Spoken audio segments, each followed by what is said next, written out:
this week is all about the ISA SUP and Paddleboard World Championship, and over 2,000 people tuned into the webcast today from beautiful Copenhagen.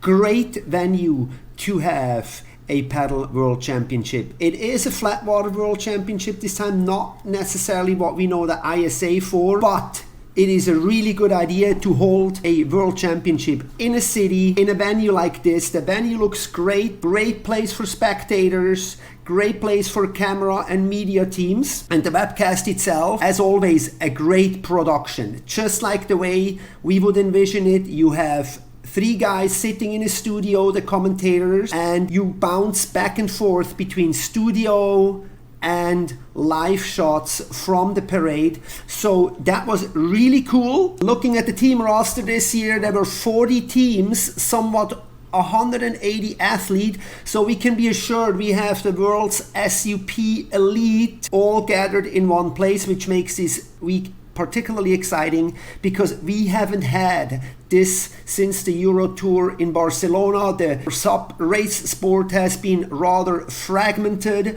over the last few months, so it's great to see that finally the world's greatest come together in multiple teams. And this year is also something a little bit that we see the shift in demographics.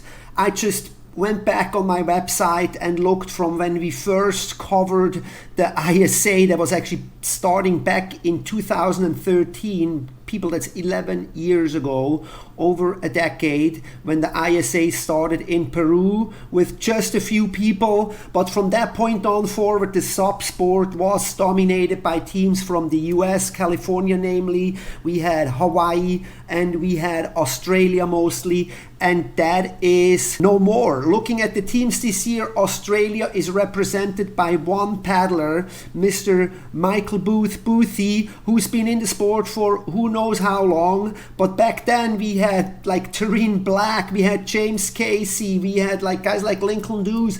Those are all names that have dropped off the vision, so to speak. We don't see these names anymore, except James Casey moved into foiling. Demographics have shifted, and if you look at the strongest teams for this year, we see a full team with Spain, which in my opinion, by the way, is gonna be the strongest team, particularly on the female side. We have Esperanza Barreras there, which I haven't seen racing in a while, and I'm really looking forward. On the female side, to me, the sport just is more exciting right now because we have more competition there. What's really cool, speaking of competition, is the return of Noik Gariu. That's another big name that's out there that we haven't seen racing all year. Yes, we know we had a baby, and we are really curious on how much he was able to train to see him racing here, but I'm sure he is very ambitious. Another thing that we see is that even though with the demographic shift towards the Eastern European side of things,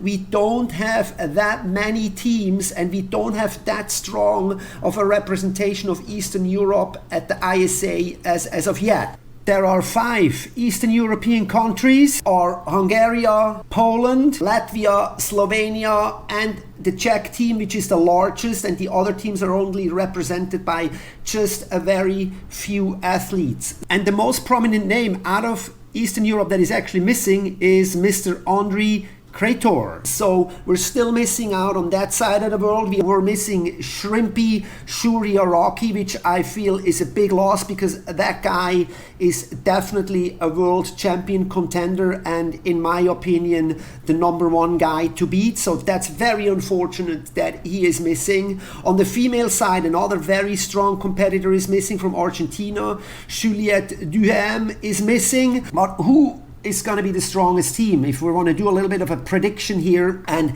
I really put my money this year on the Spanish team. Spain has a full team with Aaron Sanchez, Esperanza and Duna are both paddling, so that's going to be very interesting. For example, against Alba Frey, that is really a matchup that I'm looking forward to.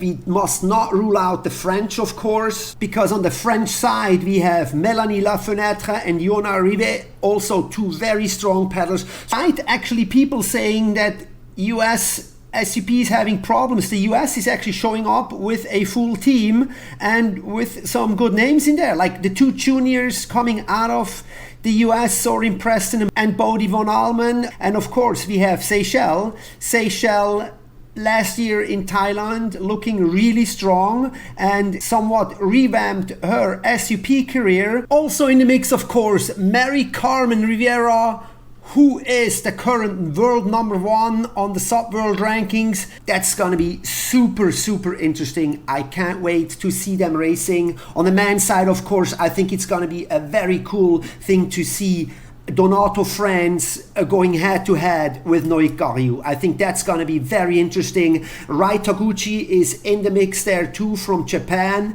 but my money is going to go towards Noik. He is definitely good for a surprise there.